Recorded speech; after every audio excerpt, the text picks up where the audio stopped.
নিস বাসায়।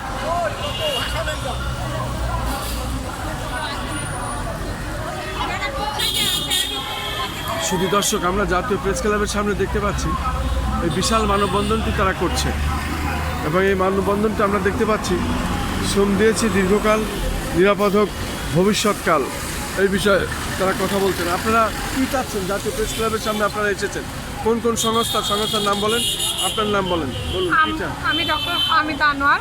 আমরা হচ্ছে আরবান প্রাইমারি হেলথ কেয়ার, আমরা রাজশাহী থেকে আসছি, আমি মেডিকেল অফিসার পোস্টে আছি। আমরা এখানে আসছি, প্রধানমন্ত্রী আমাদের জন্য খুবই ভালো একটা উদ্যোগ নিয়েছেন, আমরা তাকে খুবই সাধুবাদ জানাই।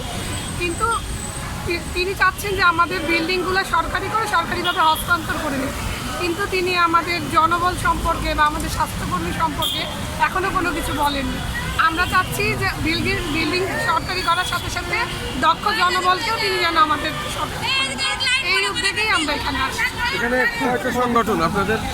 এখন আমরা আরবানের সব জায়গা থেকে এসেছি, রাজশাহী, কুষ্টিয়া, তারপর আরও যেসব জায়গা থেকে আছে সব জায়গা থেকে।